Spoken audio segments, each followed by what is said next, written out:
this will completely shatter the perception of your spirituality. And I know you think you're a spiritual person, but just listen to this. You are the observer, the experiencer, and the architect of your reality. You are experiencing your life unfolding kind of like a car driving down the road.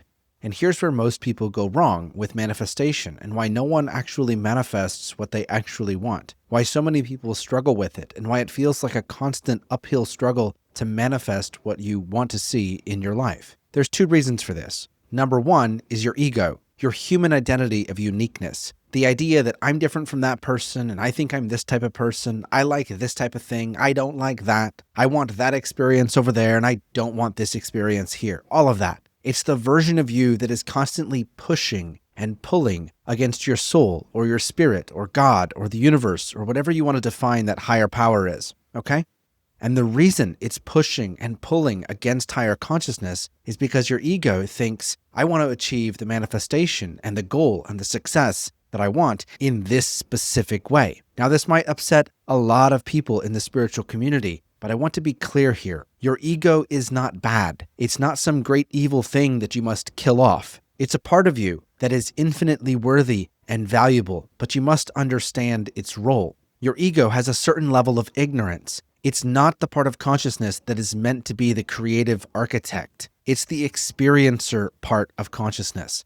It's designed to respond to your environment, to feel the experience. It's not bad, but it is ignorant in many ways. And in its ignorance, it is also innocent. Because it is the part of your consciousness that experiences life, it has been built up through past experiences. It doesn't understand the future reality that you are trying to tap into. It doesn't know the destination or the journey on the road ahead that is unfolding. Since it is the experiencer, it defines what it wants and how it wants to get there based on past experiences, completely ignorant of the true trajectory of your soul. It remains ignorant, not because it is bad, but because it hasn't been there yet. Imagine that your higher consciousness and your ego are riding down the road of life together in the vehicle of perception, and you're observing them through your perception. The ego keeps trying to push and pull the wheel towards familiar experiences based on what it knows, because that's all it knows. But think of it like a child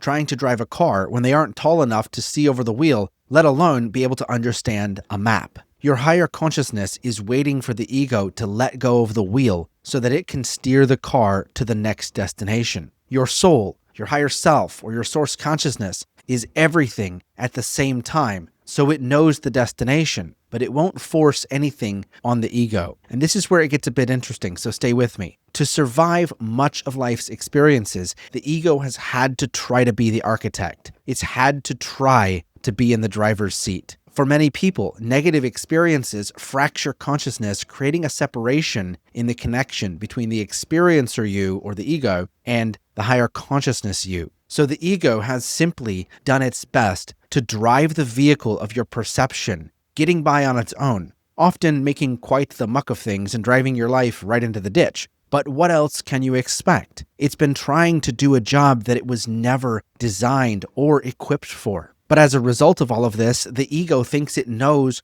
what it wants and thinks it knows how to drive the car, and it doesn't trust your higher consciousness. It's gripping onto the wheel, thinking it has to have life play out exactly as it wants to. But the thing is, the road has already been built and chosen by your higher consciousness. The drive just needs to be taken. That's it. Your soul, God, the universe, whatever you want to call it, has already chosen the road. It's already created and ready to go. The past, present, and future exist as arrangements of quantum energy right now. The journey and destination are already mapped out, and you are both the perceiver or observer of that journey and the experiencer of that journey. Along the way, the experiencer you and the observer you get to choose exactly how you will experience the journey. Do you take the drive of life, frustrated, upset, bothered, and trying to control everything, which will end up driving your life into the ditch? Or do you choose to be joyful, excited, anticipating what your soul has planned around the next corner,